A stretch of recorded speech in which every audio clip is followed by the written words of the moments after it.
নাকি ইসরায়েল, কে করবে ইরানের ওপর হামলা? ইসরায়েলে ব্যাপক হামলা করল ইরান, ইসরায়েলের 500 সেনা নিহত। এবার ইরান চ্যালেঞ্জ জানালো যুক্তরাষ্ট্রকে। যুক্তরাষ্ট্রের টমহক ক্ষেপণাস্ত্র তেড়ে যাবে ইরানের দিকে।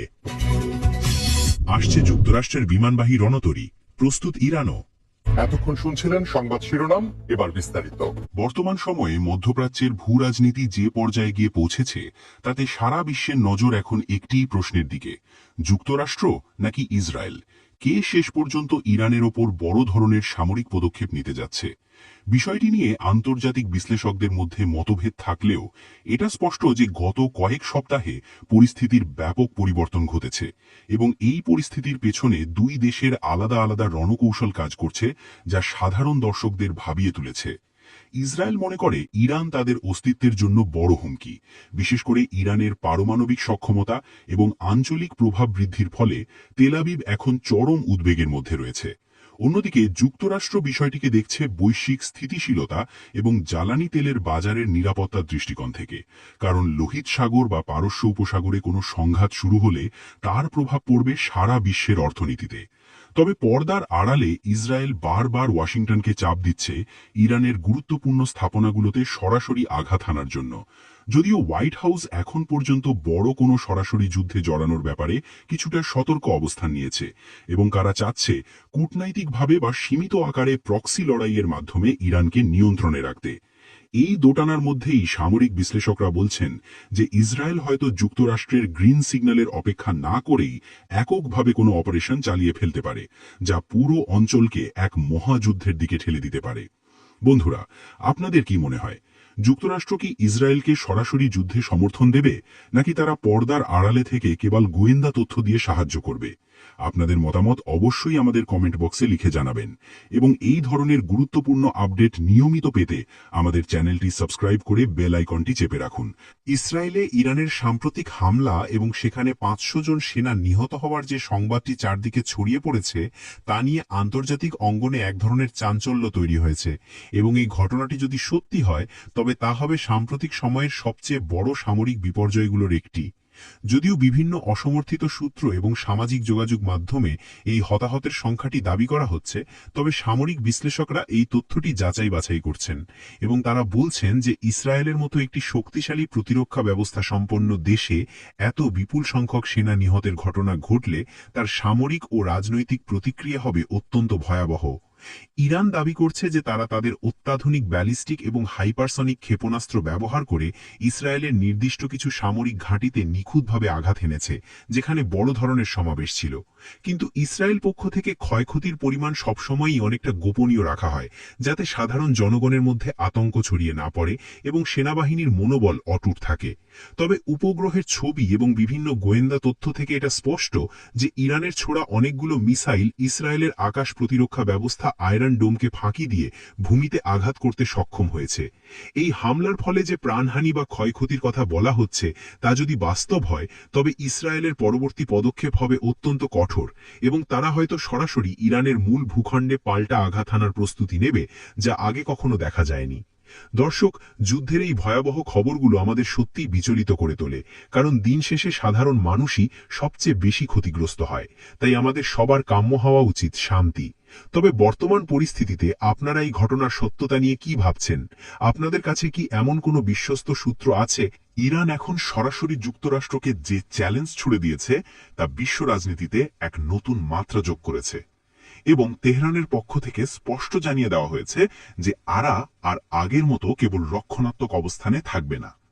ইরানের সর্বোচ্চ পর্যায় থেকে দেওয়া এই হুঁশিয়ারি মূলত ওয়াশিংটনকে একটি কঠোর বার্তা দিচ্ছে যে মধ্যপ্রাচ্যের মাটিতে মার্কিন হস্তক্ষেপের দিন ফুরিয়ে আসছে এবং তারা এখন যে কোনো ধরনের বড় সংঘর্ষের জন্য নিজেদের সামরিক বাহিনীকে প্রস্তুত রেখেছে। আপনারা নিশ্চয়ই জানেন যে ইরান গত কয়েক দশকে তাদের ড্রোন প্রযুক্তি এবং ক্ষেপণাস্ত্র ভাণ্ডারকে এতটাই উন্নত করেছে যে তারা এখন মধ্যপ্রাচ্যের যে কোনো প্রান্তে মার্কিন ঘাঁটিগুলোতে নির্ভুলভাবে আঘাত করার সক্ষমতা রাখে।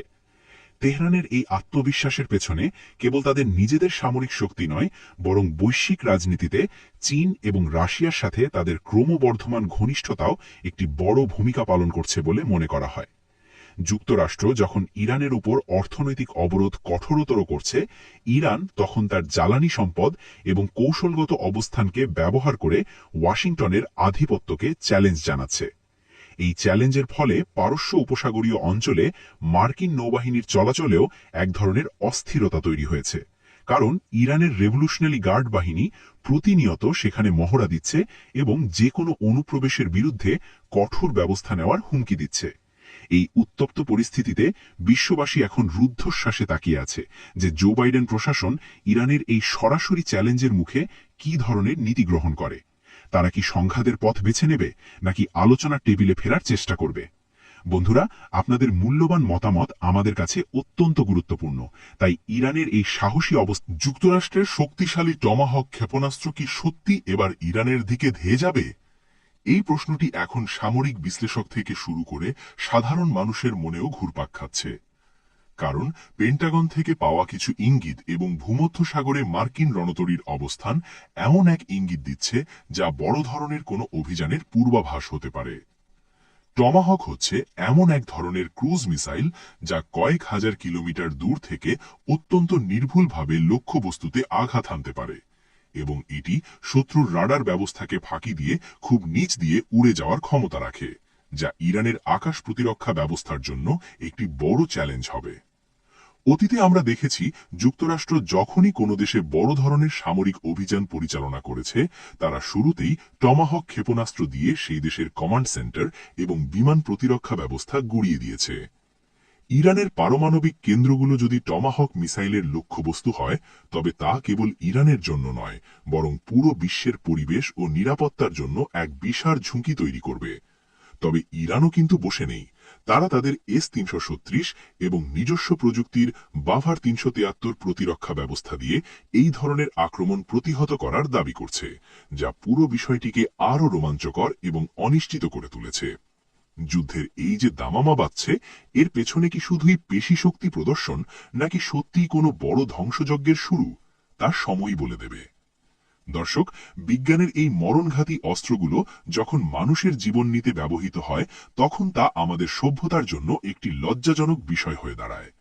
তবুও রাষ্ট্রের নিরাপত্তার স্বার্থে দেশগুলো এই পথে হাঁটে। আপনাদের কি মনে হয়? মধ্যপ্রাচ্যের উপকূলে যুক্তরাষ্ট্রের বিমানবাহী বিশাল রণতরীর আগমন পরিস্থিতিকে এক চূড়ান্ত উত্তেজনার দিকে নিয়ে গেছে, এবং এর বিপরীতে ইরানও তাদের সমুদ্র ও স্থলভাগে সর্বোচ্চ প্রস্তুতি গ্রহণ করেছে বলে খবর পাওয়া যাচ্ছে। একটি মার্কিন বিমানবাহী রণতরী মানে কেবল একটি জাহাজ নয়, বরং এটি একটি ভাসমান সামরিক ঘাঁটি, যা কয়েক ডজন যুদ্ধবিমান, হাজার হাজার সেনা এবং অত্যাধুনিক মিসাইল সিস্টেমে সজ্জিত থাকে, যা যে কোনো দেশের জন্য বড় ধরনের আতঙ্ক হতে পারে। পেন্টাগন যখন এই রণতরীকে ইরানের কাছাকাছি মোতায়েন করে, তখন তার মূল উদ্দেশ্য থাকে ইরানকে মানসিকভাবে চাপে রাখা এবং তাদের সামরিক কর্মকাণ্ডে বাধা দেওয়া। কিন্তু এবারের চিত্রটা একটু ভিন্ন, কারণ ইরান স্পষ্ট ঘোষণা করেছে যে তারা তাদের জলসীমার 1 ইঞ্চিও ছাড় দেবে না, এবং তাদের ফাতাহের মতো হাইপারসনিক মিসাইলগুলো মার্কিন রণতরীকে মুহূর্তের মধ্যে ধ্বংস করে দিতে সক্ষম। ইরান তাদের উপকূলীয় অঞ্চলে মাটির নিচে লুকানো মিসাইল সিটি বা ক্ষেপণাস্ত্র শহরগুলো সচল করেছে, এবং তাদের কয়েক হাজার কামিকাজে ড্রোন এখন যে কোনো নির্দেশের অপেক্ষায় রয়েছে, যা মার্কিন নৌবহরের জন্য বড় বিপদের কারণ হতে পারে। রণতরী এবং ইরানের এই পাল্টাপাল্টি প্রস্তুতির ফলে হরমুজ প্রণালীর মতো গুরুত্বপূর্ণ বাণিজ্যিক পথ এখন যুদ্ধের আশঙ্কায় থমকে আছে, যা বিশ্ববাজারে তেলের দাম হু হু করে বাড়িয়ে দিতে পারে। এই যে শক্তির মহড়া, এটি কি শেষ পর্যন্ত সরাসরি যুদ্ধের রূপ নেবে, নাকি দুই পক্ষই শেষ মুহূর্তে এসে পিছু হটবে, সেটাই এখন দেখার বিষয়।